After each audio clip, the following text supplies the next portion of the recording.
Greetings, Dr. Mark Winton here from the University of Central Florida, Department of Criminal Justice. And this video is for my Violent Crimes, Violent Criminals graduate course. And it's a video that I'm making to allow us a little bit of time to reflect. The topic for this week is research methodologies. And one of the things I could have done is to go over many of the research strategies that you study in the research methods course and apply them to violent crimes, violent criminals, but I'm not going to do that. What I want really is to emphasize the importance of reflecting on our research methodologies, selecting ones that will work for our particular studies, and thinking about how we conduct research not only currently but also how we'll be doing that in the future. A lot has changed. When I started my career back in the 80s, I didn't even have a computer, and even in my office there were a couple computers that were huge, and you put these large floppy drives in drive A and drive B. One had your program and you stored. So I mean, I'm not going to give you the history of all that, and that's how we took our case notes and stuff after a few years of working there, and so a lot has changed. A lot has changed with statistical programming. A lot has changed with our access to research. I was very fortunate that the hospital where I worked allowed me to take some time off to go to the UCF library and photocopy relevant journal articles. I would just go through the stacks and look through the table of contents and kept a list of about 100 journals, and I would photocopy ones that I thought were relevant, and then I would share them with colleagues when I got back to work. It was really a wonderful opportunity, or a great one for my colleagues to get me out of the office for half a day. But anyway, now we can just go online to the UCF library, do literature search and everything, but there's still a lot and a wealth of information in the library as well. In fact, our library is being expanded right now as I speak with a huge addition, which I'm sure will be extremely useful for research purposes. And so I've been using the library since 1982 and been very, very happy with everything. But there has been a lot of changes. I never thought I'd see the day where you actually had a coffee shop in a library. But let's get back to research. And instead of going over specific methodologies, I want you to think about how you would approach subjects that you're interested in studying in terms of conducting a research study. Think about the sampling, the research design, the collection of your data, how you would analyze your data, and also if you would use multiple methods to go after your questions. And I find that a lot has been studied, and there's a wealth of research that we have answering a lot of questions, but there's still a lot of unanswered questions. And for example, I was working on some research on genocide perpetrators, and later on I started to see that there was a disconnect between those studying genocide and those studying serial murder. But it seemed like in genocide and serial murder cases you had some similarities and some differences. And probably because I was very fortunate to teach genocide and serial murder at the same time, I started making the connection. I don't know why I didn't make it earlier. A little bit slow looking at that maybe, but it just kind of hit me one semester that, okay, I'm teaching serial murder over here, teaching genocide over here, and they're completely separate except for that small section I have in the serial murder course on genocide perpetrators, that 1 week on genocide perpetrators. And I'm thinking, is there some common themes? Is there some common methodologies, common theories Can you conceptualize serial murders occurring within genocides, even though it's an extremely different situation? Where basically you have in these cases, I'm looking at state supported serial murder, and so I happen to be one of those who was studying both. I don't run into a lot of people. In fact, I haven't run into anyone who studies both. So that's an area that is, my opinion, is ripe for research. I haven't seen a lot on that either. So I'm thinking, I have a lot of questions about that, but also I wonder, are there publication opportunities as well? Now, I'm on a teaching line, so I don't have to publish. And I like publishing, but it also gives me the opportunity to be able to go out there a little bit further than accepted, normal science, we might say, as Thomas Kuhn might refer.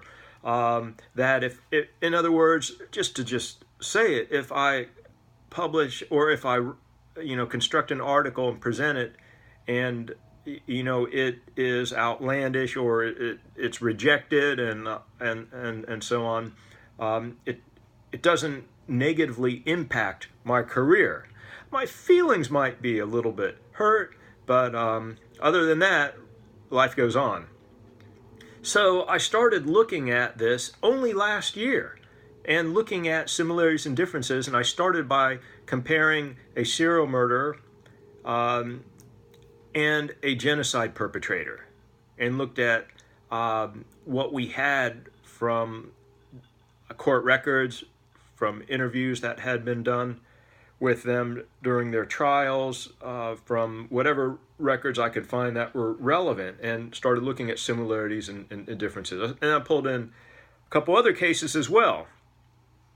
And I thought, well, okay, I'm applying a theory that I use in my work, Lonnie Athens' violentization theory, to violent crimes in general. And I posted several articles on using violentization theory to study genocide and violent crimes, and I posted those as examples of comparative analysis to help you out with your comparative analysis paper. But it was recently where I started thinking, okay, I want to do presentation in the future, but one thing that started bothering me was the time frame. That you have, violentization theory is a developmental model of the process of how people become violent, dangerous perpetrators.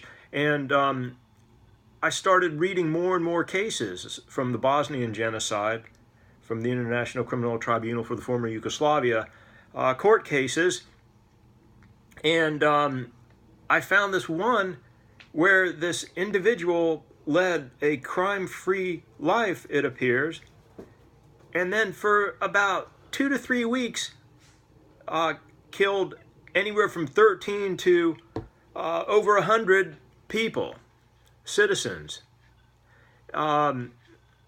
shooting them in the back of the head. And so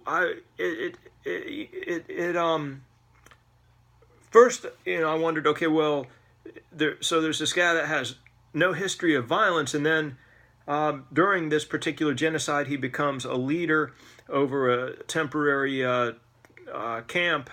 concentration camp scenario, and he starts killing people, interrogates them, kills them with other people around, brags about the killing, and he becomes basically dangerous, violent. He becomes a serial murderer and a mass murderer within a couple days or weeks as an adult. And so this is I'm starting to think about this and thinking about how does that compare with the serial killers that we study in the serial murder courses and their development over time and how this leads to crime. And so I'm starting to revisit a lot of ideas in criminal justice, thinking about a rapid onset of the violentization process. In other words, how someone can go from being a law-abiding, nonviolent citizen to a serial killer or mass murderer within a couple days or weeks.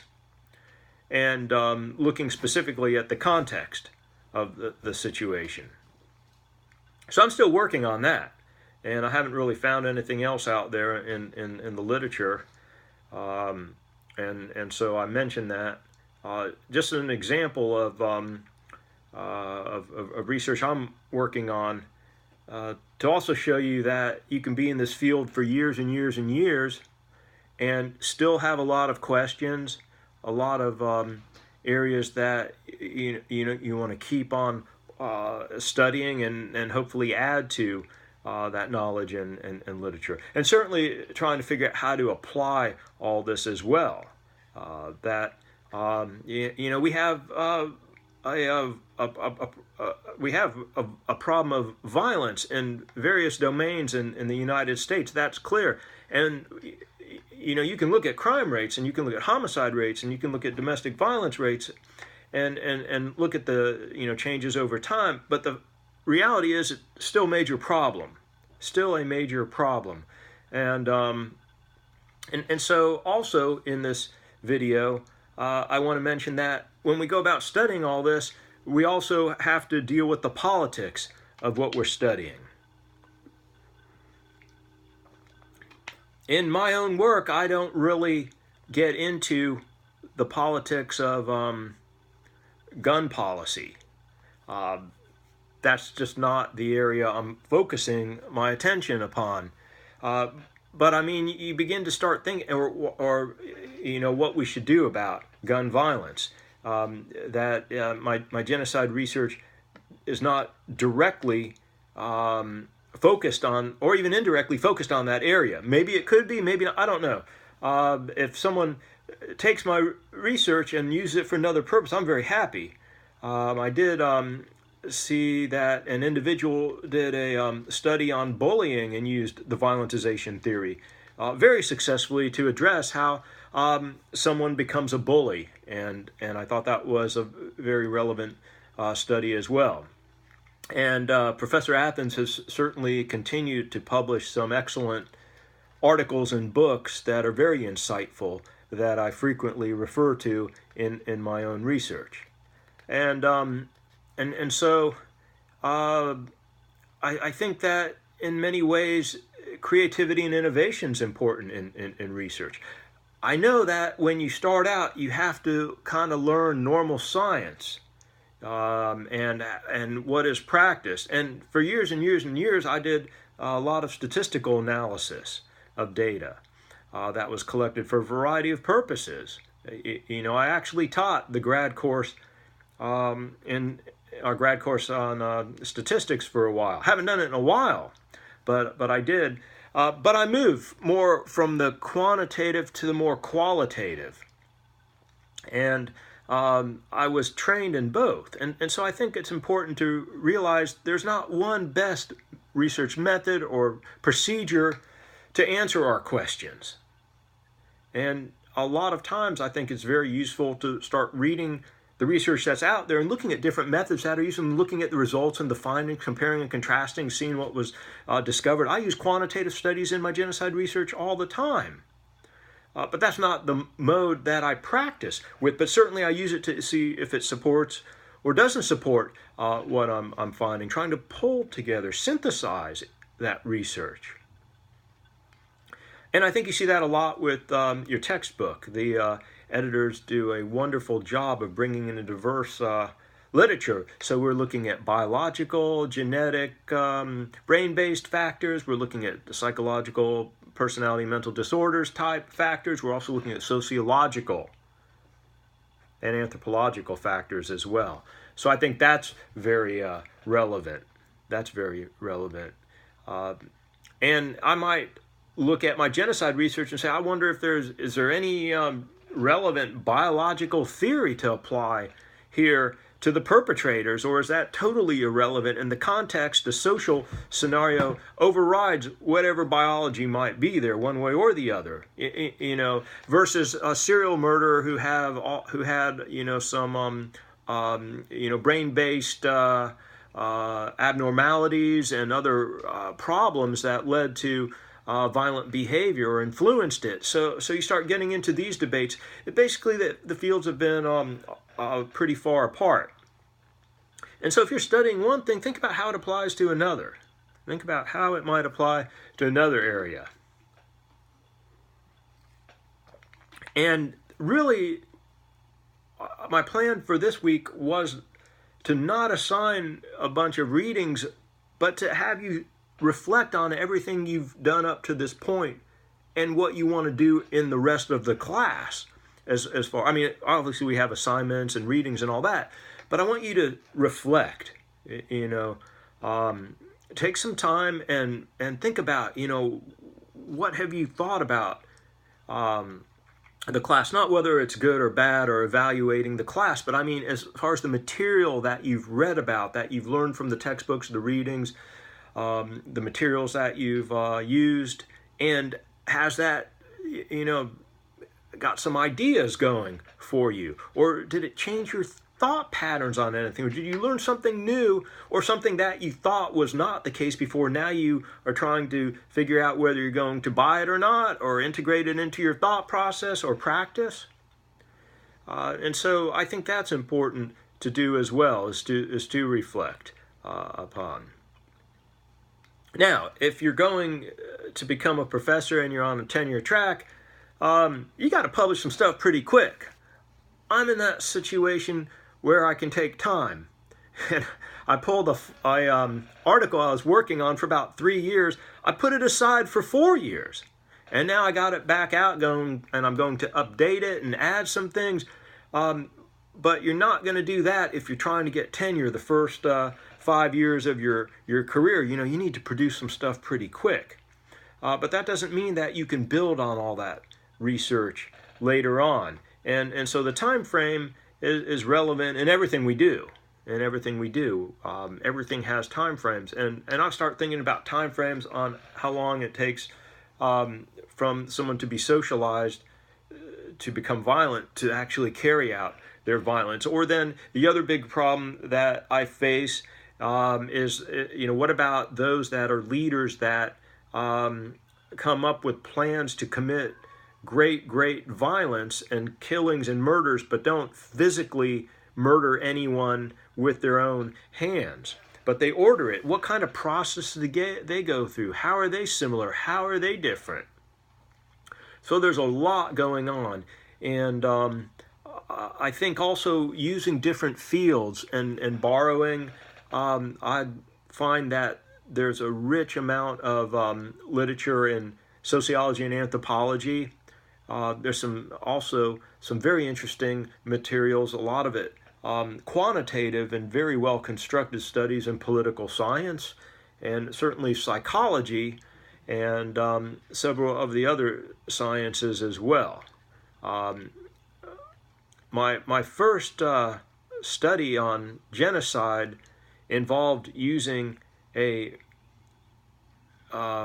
family therapy, marriage therapy theory, and I've moved a little bit away from that, or a lot away from that, but that's what I started with. That's what I knew, and that's what started to make sense. Obviously, I had to make some major modifications with using that model, but the variables really stuck with me when I started trying to figure out what is it, how these societies are structured. And I looked at the larger aspects of society, a macro approach to start with, and then I started to move more micro, and then move back and forth.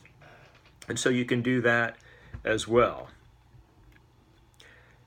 So there's a lot of opportunities. And again, I think it's very relevant here just to sit back and think where we've been the past 6 weeks and where you want to take your knowledge levels and the information that you'd like to get.